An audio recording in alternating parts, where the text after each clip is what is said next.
જય હિન્દ વિદ્યાર્થી મિત્રો, આજે આપણે ધોરણ 10 માં ઉર્જાના સ્ત્રોતમાં લાસ્ટ લેક્ચર ભણવા જઈ રહ્યા છીએ. વૈકલ્પિક અથવા બિનપરંપરાગત ઉર્જા સ્ત્રોતોમાં સૌથી છેલ્લો મુદ્દો ન્યુક્લિયર ઉર્જા. જો તમે ધોરણ 11 અને 12 ની અંદર સાયન્સ રાખવાના હો તો તેના માટે ખૂબ જ અગત્યનો ટોપિક, પ્લસ બોર્ડની એક્ઝામની અંદર વાત કરીએ તો 3 અથવા 4 માર્કની અંદર આ ટોપિક છે એ ખૂબ જ અગત્યનો છે. વારંવાર બોર્ડની એક્ઝામની અંદર પૂછાતો ક્વેશ્ચન છે.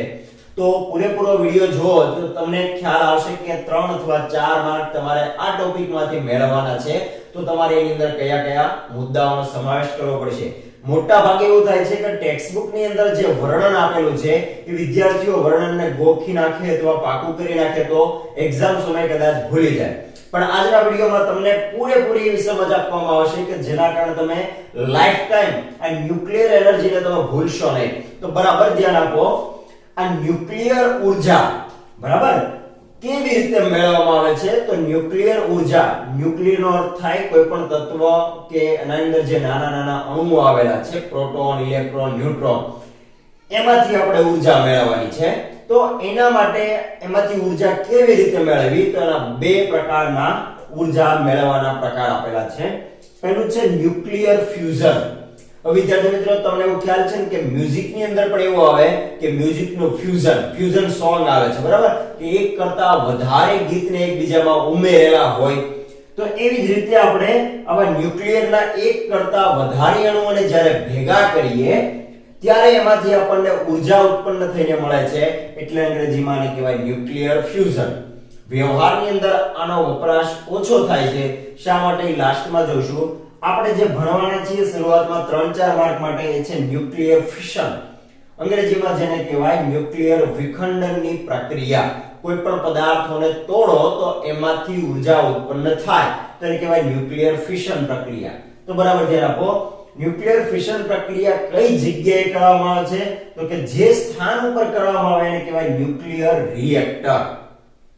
આ ન્યુક્લિયર રિએક્ટરની અંદર કયા પ્રકારના તત્વોનો ઉપયોગ કરવામાં આવે છે? તો કે યુરેનિયમ, પ્લુટોનિયમ અને થોરિયમ જેવા તત્વોનો સમાવેશ કરવામાં આવે છે કે એમાંથી પુષ્કળ પ્રમાણમાં પ્રોટોન અને ન્યુટ્રોન, બરાબર, આ બધા મોટા ભાગે 80+ અથવા 70+ પ્રોટોન અને ન્યુટ્રોન ધરાવતા ઇલેક્ટ્રોન અને ન્યુક્લિયસ છે, બરાબર. તો જેની અંદર ખૂબ જ વધારે પડતા પ્રોટોન અને ન્યુટ્રોનનું દળ ભરેલું છે. આવા યુરેનિયમ ઉપર આપણે જ્યારે ન્યુટ્રોનનો મારો ચલાવીએ, બહુ સિમ્પલ છે, તમે વિચારો, કોઈ એક ફુગ્ગો છે. આ ફુગ્ગાની અંદર ખૂબ જ નાના નાના પરપોટા અથવા લગીઓ ભરેલી છે, બરાબર, હવાથી ભરેલો છે. તો હવાના અણુ વધારી લો અને બહારથી તમે કોઈ પણ એક વસ્તુ એના ઉપર ફેંકો તો એ વસ્તુ તમે જે ફેંકો છો એના કારણે આ યુરેનિયમ ન્યુટ્રોનનો મારો ચલાવવામાં આવે કે આની અંદર સૌપ્રથમ ઈ એબ્સોર્બ થઈ જાય. એટલે શું થાય છે? શોષણ થઈ જાય. શોષણ થાય પણ ઈ ગતિમાન ન્યુટ્રોન જ્યારે આની સાથે અથડાય છે ત્યારે એની અંદર પ્રચંડ ગતિ મળે છે. એટલે એકબીજા ઉપર ઈ અપાકર્ષણને કારણે એનું વિખંડન થાય, એટલે કે બે ટુકડાની અંદર વિભાજન થાય છે. તો બે સરખા પરમાણુમાં લગભગ વિભાજન થાય. હવે બરાબર ધ્યાન આપો. બે પદાર્થોને જ્યારે તોડો અને ફરીથી એને જોડો તો આને જેટલી જ ઉર્જા મળવી જોઈએ ને, પણ આટલી ઉર્જા મળવાને બદલે થોડીક ઓછી મળે છે. તો બાકીની ક્યાં વહી ગઈ? ઉદાહરણ તરીકે તમે 4 ના 2 કટકા કર્યા, 2 + 2, એના બદલે આપણને આ જે બે પરમાણુ મળે છે એમાં 2 અને 1.5 મળે છે. તો બાકીનું અડધું ક્યાં ગયું? જે અડધું એમાંથી ગાયબ થયેલું છે એ ઉર્જા સ્વરૂપે એમાંથી મુક્ત થાય છે. હવે આ ઉર્જા કેટલી પાવરફુલ હોય? તો તમે 1 ગ્રામ કોલસાને સળગાવો એના કરતા આ 1 ગ્રામ યુરેનિયમને સળગાવો તો લગભગ 10 મિલિયન ગણી ઉર્જા એમાંથી મળે. 10 મિલિયન, 1 મિલિયન એટલે 10 લાખ, 10 ગુણ્યા 10 કરોડ એટલે કે 100 લાખ, એટલે કે 1 કરોડ ગણી ઉર્જા છે એના કરતા વધારે મળે છે, બરાબર. તો તમને ખ્યાલ આવ્યો હશે કે આ કેટલી પ્રચંડ ઉર્જા કહેવાય. કોલસાને તમે કદાચ અડો ગરમ હોય તો એમાંથી એટલું બધું ટેમ્પરેચર હોતું નથી, પણ 1 ગ્રામ જેટલા યુરેનિયમને જો અડો તો બરાબર કેટલી વિશાળ ઉર્જા ધરાવતું છે તમને ખ્યાલ આવે. આ ઉર્જા જે મળે છે એને રિએક્ટરની અંદર તે ઉર્જાને કંટ્રોલ કરવા માટે એમાં ભારે પાણી, ઉમેરવામાં આવે છે. ભારે પાણી એટલે સામાન્ય રીતે શું હોય છે? H2O, જેને આપણે સાદું હાઇડ્રોજન અને ઓક્સિજનનું મિશ્રણ કહીએ છીએ. પણ હાઇડ્રોજનના સમસ્થાનિકો એટલે કે એમાં એક પ્રોટોન હોય ને એક ન્યુટ્રોન હોય એવું એટલે કે D2O, ડ્યુટેરિયમ માંથી બનાવેલું આવું પાણી એટલે કે ભારે પાણી D2O એ શું કરે છે? વધારાની ઉષ્મામાંથી જેટલી ઉષ્મા મળે એ તમામ ઉર્જાનો સંગ્રહ કરે. એટલે પોતે શું થાય છે? પાણીથી ઉષ્માનું શોષણ કરે એટલે પોતે ઈ ગરમી મેળવી લે. એટલે પોતાનું શું થઈ જાય? વરાળમાં રૂપાંતરણ થાય. આ વરાળ છે પાણીની ઈ આગળ જતા ટર્બાઇન ને ઉપર ફેંકવામાં આવે તો ટર્બાઇન એના કારણે ફરે છે. આ ટર્બાઇન ફરે અને તેની સાથે જોડાયેલો ચુંબકીય ક્ષેત્રમાં ફેરફાર થતા આપણે ઉર્જા મેળવી શકીએ છીએ. પણ આ ન્યુક્લિયર ફિશનની પ્રક્રિયા તમે જે જગ્યાએ કરાવો છો એ ખૂબ જ રિસ્કી છે. બરાબર? તો આની અમુક મર્યાદા છે. આટલી વિશાળ માત્રામાં ઉર્જા મળતી હોવા છતાં મર્યાદા છે એટલે લિમિટમાં આપણે ઉપયોગ કરીએ છીએ.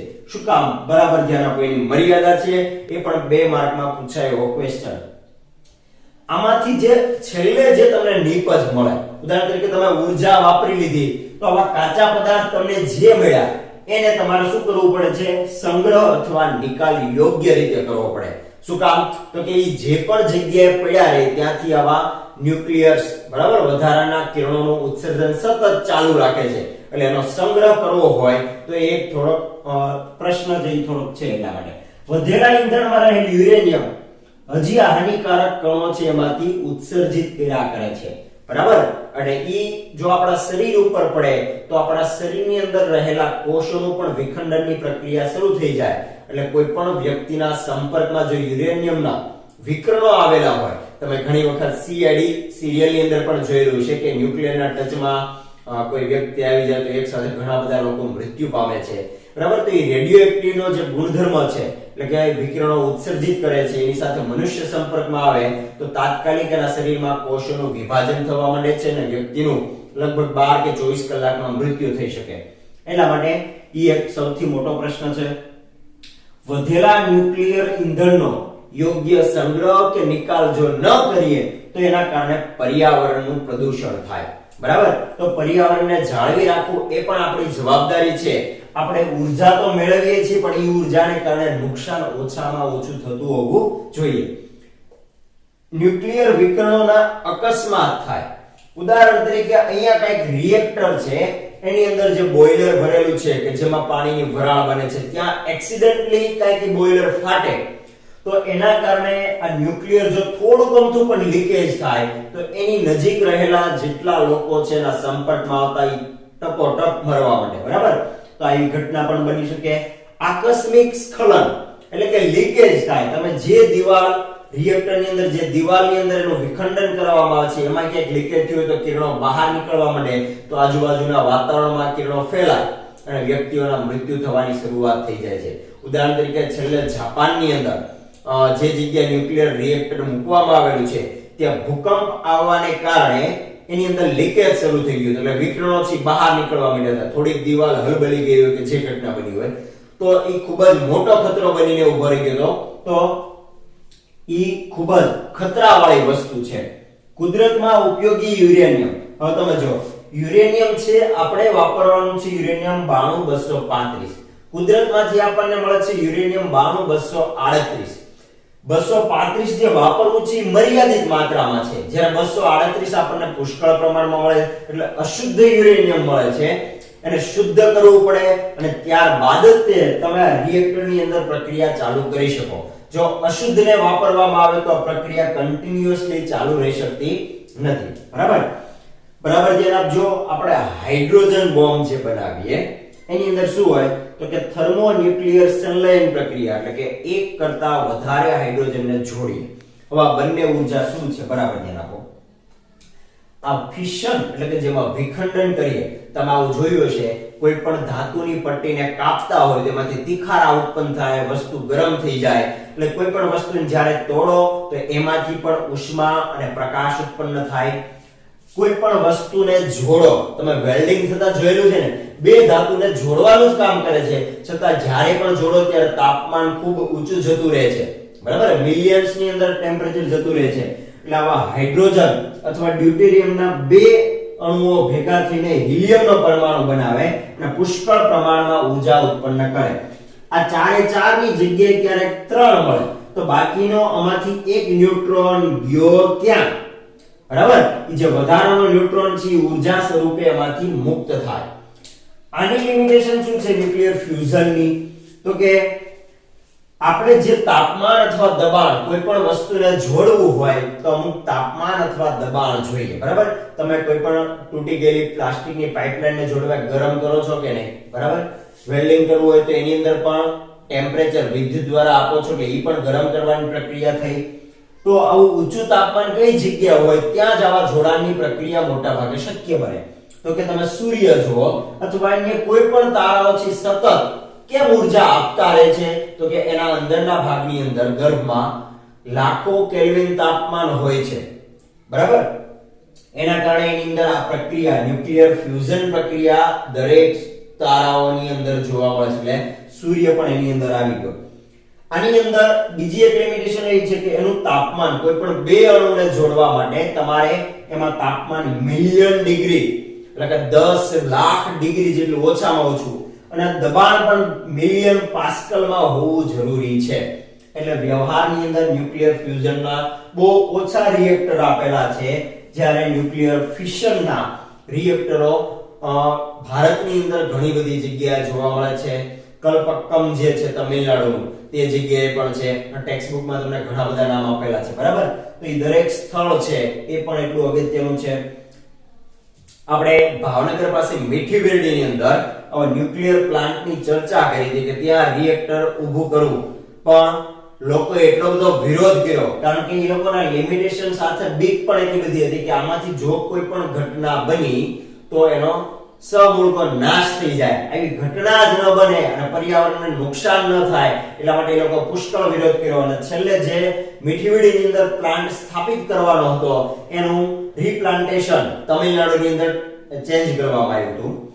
તો હાઇડ્રોજન બોમ્બ છે એ કેવી રીતે વર્ક કરે છે? તો કે થર્મોન્યુક્લિયર સલાઇન પ્રક્રિયા ઉપર આધારિત છે. તમે કોઈ પણ પરમાણુ બોમ્બ નામ સાંભળ્યું છે ને? જાપાનની અંદર 6 ઓગસ્ટ 1945 અને 9 ઓગસ્ટ 1945 બરાબર યાદ રાખજો.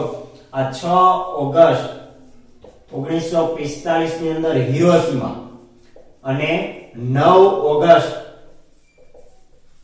1945 ની અંદર નાગાસાકી શહેરની અંદર આ બે બોમ્બ ફેંકવામાં આવ્યા, ન્યુક્લિયર બોમ્બ યુએસએ દ્વારા. કેટલા ખતરનાક હતા સાંભળજો. આ યુએસએ દ્વારા 6 ઓગસ્ટ હિરોશિમા ઉપર જે બોમ્બ ફેંક્યો હતો એનું નામ હતું લિટલ બોય.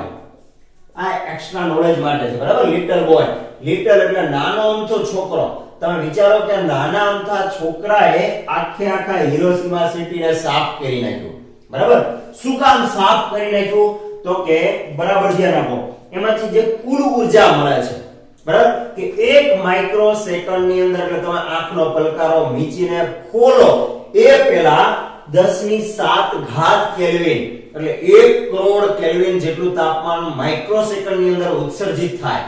અને આટલા ઊંચા તાપમાને કોઈ પણ વસ્તુ સળગીને રાખ થઈ જાય. બરાબર, એટલે આટલું ઊંચું તાપમાન વિસ્ફોટ સાથે ઉત્પન્ન થયું. અને જે વ્યક્તિ આ બોમ્બ મૂક્યા ને જે જગ્યાએ પ્લેન દ્વારા એ બોમ્બ છે ડ્રોપ કરવામાં આવ્યા હતા, તો જે જગ્યાએ હિરોશિમામાં આટલી મોટી તબાહી જોઈ તો એ પાયલટ જે એરોપ્લેનમાંથી ચલાવતો એ પણ પાગલ બની ગયો કે આટલા લોકોનો મેં વિનાશ કરી નાખ્યો. બીજું નાગાસાકી ઉપર જે બોમ્બ મૂકવામાં આવ્યો હતો એનું નામ હતું ફેટ બોય. બરાબર, જાડો છોકરો. આ હતું લિટલ બોય અને બીજું હતું ફેટ બોય. તો આવા બંને બોમ્બ દ્વારા આખા વિશ્વએ ત્યારે ન્યુક્લિયરમાં કેટલો પાવર રહેલો છે એનું આબેહૂબ દર્શન કર્યું. અને ત્યારબાદ તમને ખ્યાલ છે કે યુનો નામની સંસ્થા સ્થપાણી અને દરેક વિશ્વની અંદર કોઈ પણ લોકો યુદ્ધ ન કરે બરાબર એના માટે સગવડતાઓ ઊભી કરવામાં આવી, સંધિઓ કરવામાં આવી ઘણી બધી. પણ એ પેલા આવી ખૂબ જ મોટી તારાજી સર્જી ગયેલી છે. ફરીથી જો વિશ્વ યુદ્ધ 3 જો થયું તો આખા વિશ્વનો નાશ થવાની શક્યતા છે, કારણ કે હવે મોટા ભાગના લોકો બધા દેશ પાસે પરમાણુ બોમ્બ અવેલેબલ છે. હવે પરમાણુ બોમ્બ છે કેવી રીતે વર્ક કરે ક્યારનું તમને માઇન્ડમાં હતું, બરાબર ધ્યાન આપો. આ ન્યુક્લિયર બોમ્બની અંદર શું હોય છે તમને બધાને ખ્યાલ છે, યુરેનિયમ, પ્લુટોનિયમ અથવા થોરિયમ. આ યુરેનિયમ કે પ્લુટોનિયમ જે જગ્યાએ આપેલા હોય એની વચ્ચેના ભાગ ઉપર હાઇડ્રોજનને ઇન્જેક્ટ કરી દેવામાં આવે. તમને ખ્યાલ આવે ને, આ બે ભાગ છે એમાં યુરેનિયમ બંને બાજુથી, તો વચ્ચે હાઇડ્રોજનને ઇન્જેક્ટ કરવામાં આવે અને જે પાત્રની અંદર ઈ બનાવવામાં આવ્યો હોય એની અંદર ડ્યુટેરિયમ અથવા લિથિયમ હાજર હોય. જ્યારે એના ઉપર ન્યુટ્રોનનો મારો ચલાવવામાં આવે ત્યારે તમે જો કે આ રિએક્ટરની અંદર શું થાય તો કે એમાંથી જે ઊર્જા મુક્ત થાય એ તરત શોષી લેવા માટે તે બાજુમાં પાણી હાજર હોય, એટલે એને કંટ્રોલ કરીને રાખે કે ભાઈ ધીરે ધીરે સળગ, બરાબર. અને આની અંદર એવું કંટ્રોલ કરવા વાળું કોઈ હોતું નથી, એટલે ઈ જે સળગવાની પ્રક્રિયા થઈ એકી સાથે થાય, સેકન્ડની અંદર 10⁷ કેલ્વિન તાપમાન જેટલું ઊંચો વિસ્ફોટ થાય અને આજુબાજુનું થોડીક જ સેકન્ડોની અંદર બધું રાખ થઈ જાય. બીજી વસ્તુ, આ બોમ્બ ફૂટી ગયો એટલે તરત પ્રશ્નનું સમાધાન ન થતું. ત્યારબાદ આમાંથી જે કિરણો નીકળ્યા કરે છે ઈ આપણા મનુષ્યના ડીએનએ ની અંદર, તમને ખ્યાલ હશે કે ડીએનએ આવા આકારનું હોય, બરાબર. કોઈ પણ વ્યક્તિ પોતાના માતા પિતા જેવો દેખાતો હોય તો તમામ પ્રકારની માહિતી આ ડીએનએ માં હોય.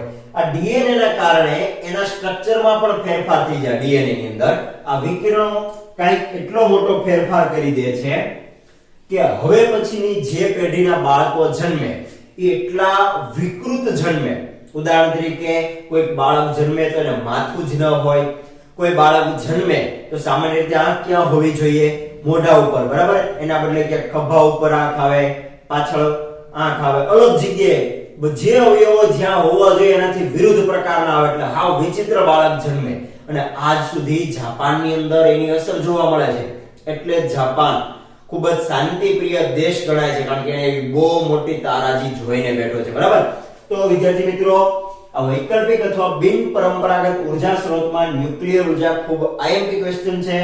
હોમવર્કમાં તમારે ન્યુક્લિયર ફિશન અને એની મર્યાદા, બરાબર, આ બંને ટોપિક છે એ તમારે લખીને પાકા કરી નાખજો, કારણ કે 3 અથવા 4 માર્કમાં મોસ્ટ આઈએમપી ક્વેશ્ચન છે. હવે આપણે નેક્સ્ટ ટોપિક જોઈએ, જે છેલ્લો છે કે ઉર્જાનો આપણે કેવી રીતે બચાવ કરવો, બરાબર. દરેક ઉર્જા સ્ત્રોતની જે પસંદગી કરવામાં આવે છે તો એમાં કઈ કઈ બાબતોનું ધ્યાન રાખવું જોઈએ, અથવા પર્યાવરણ વિશે કયા કયા એવા પરિણામ આવશે કે આપણે ઈ જ ઉર્જાનો સ્ત્રોત પસંદ કરીએ, તો એના માટે કઈ કઈ બાબતોનું ધ્યાન રાખવું એ અહીં તમને લાસ્ટ ટોપિકની અંદર આપેલું છે કે સ્ત્રોતમાંથી જે ઉર્જા પ્રાપ્ત કરવાની છે એ સરળ હોવો જોઈએ. ખૂબ જ જો દુર્લભ હોય તો કોઈ વ્યક્તિ વાપરવા માટે તૈયાર રહેશે નહીં. સ્ત્રોતમાંથી ઉર્જા પ્રાપ્ત કરવામાં આર્થિક ફાયદો થવો જોઈએ. તમે જે ઉર્જા મેળવો છો એ તમારા આવક કરતા ખર્ચ જો વધી જતો હોય તો કોઈ પણ એ ઉર્જાનો સ્ત્રોત પસંદ કરવાનો નથી. ઉપલબ્ધ સાધનોની કાર્યક્ષમતા અને પર્યાવરણને થતી હાનિ, એવા સાધનો અથવા એવો ઉર્જા સ્ત્રોત પસંદ કરવાનો કે જે છે એની કાર્યક્ષમતા વધુ હોય, વધુ લાંબા સમય સુધી ચાલી શકે અને એમાંથી ઓછાને ઓછું પર્યાવરણને નુકસાન થતું હોય. ઉદાહરણ તરીકે સીએનજી ની વપરાશ પેટ્રોલ ડીઝલની કમ્પેરિઝનમાં શા માટે વધુ છે તો કે સ્વચ્છ બળતણ છે, સરળતાથી અવેલેબલ થઈ ગયો છે હવે બધી જગ્યાએ, બરાબર. જ્યારે અશ્મિ બળતણ તમે જોયું હતું કે જ્યારે અશ્મિ બળતણને તમે કોલસાને કે પેટ્રોલ ડીઝલને સળગાવો ત્યારે હવાનું ખૂબ જ પ્રદૂષણ થતું હતું, ત્યારે સીએનજી એના કમ્પેરિઝનમાં ખૂબ સ્વચ્છ છે. સોલાર સેલ પણ પ્રદૂષણ મુક્ત છે અને આના સિવાય પણ એવા ઘણા બધા સોર્સિસ છે કે જે પર્યાવરણને નુકસાન નથી કરતા, એની કાર્યક્ષમતાઓ વધુ છે. હા, ત્યાં આમાં જે ટેકનોલોજી બનાવતી વખતે જે વપરાય છે એ થોડી ખર્ચાળ છે, તો એની અંદર સંશોધન કાર્ય શરૂ છે. ભવિષ્યમાં એવું થાય કે આવું અશ્મિ બળતણ પૃથ્વીના પેટાળમાંથી ખલાસ થઈ જાય એ સમયે આપણે ફરીથી મેળવી શકાય એવા ઉર્જાના સ્ત્રોતની જ પસંદગી કરવી પડશે જે આસાનીથી અવેલેબલ હોય. તો આપણે ઉત્તમ ઉર્જાનો સ્ત્રોત કેવો પસંદ કરીશું કે એ ઉર્જાનો સ્ત્રોત લાંબા સમય સુધી કાર્ય કરી શકે તથા જે કાર્યકાળમાં એ કાર્ય કરતું એમાં ઓછામાં ઓછું પર્યાવરણને નુકસાન પહોંચાડે તો આપણે કહીશું કે ઉત્તમ ઉર્જાનો સ્ત્રોત છે. તો વિદ્યાર્થી મિત્રો, આપણે આ પાઠની અંદર ભણી ગયા કે ઉર્જા સ્ત્રોત છે બે પ્રકારના છે, પુનઃ અપ્રાપ્ય અને પુનઃ પ્રાપ્ય. અપ્રાપ્ય એટલે ફરીવાર મળવાના નથી. તમને પહેલા પણ કીધું હતું પાઠની શરૂઆતમાં કે અશ્મિ બળતણ એ વર્ષો કે લાખો કરોડો વર્ષો પહેલા થયેલી પ્રક્રિયા છે, એમાં તાપમાન, દબાણ એવું ચોક્કસ ઘટનાઓને અંતે કંઈક અશ્મિ બળતણ મળ્યું છે. પૃથ્વીના પેટ્રોલમાં તમે ખનન કરતા જ રહ્યો એક સમય એવો આવશે કે સમગ્ર રીતે એ ઉર્જાનો સ્ત્રોત ખતમ થઈ જાય, ત્યારે આપણે પુનઃ પ્રાપ્ય ઉર્જા સ્ત્રોતો જ વાપરવા પડશે. ઉદાહરણ તરીકે તમે એનો બીજો પણ નિકાલ લાવી શકો. તમે અત્યારે કોલસો સળગાવવા માટે અથવા જે લાકડા કાપીને એનો ઉર્જા સ્ત્રોત તરીકે ઉપયોગ કરતા હો, તો એને આપણે ફરીથી જંગલનું, એટલે કે જેટલા લાકડા કાપાય એની કમ્પેરિઝનમાં એટલા જ વૃક્ષો જો વાવીને ઉછેર કરીએ તો ભવિષ્યમાં ફરીથી આપણે એ ઉર્જા વૃક્ષ દ્વારા મેળવી શકીશું. સૌર ઉર્જા, પવન ઉર્જા, સમુદ્રમાંથી મળતી ઉર્જા, ભૂતાપીય ઉર્જા, એવી ઘણી બધી ઉર્જાઓ છે કે ભવિષ્યની અંદર એના વિકલ્પ તરીકે અથવા મેઇન સોર્સની અંદર અવેલેબલ હશે. તો આઈ હોપ આ વિડીયોમાં તમને પૂરેપૂરી સમજ આવી ગઈ છે. નેક્સ્ટ ટાઈમ મળશું ત્યારે નવા પાઠથી શરૂઆત કરશું. તમને આ વિડીયો પસંદ આવ્યો તો લાઈક કરો, શેર કરો, કોમેન્ટ કરો અને હજુ સુધી અમારી ચેનલને સબસ્ક્રાઇબ ન કરી હોય તો સબસ્ક્રાઇબ બટન પર ક્લિક કરો જેથી નવા વિડીયોની અપડેટ મળતી રહે. Thank you.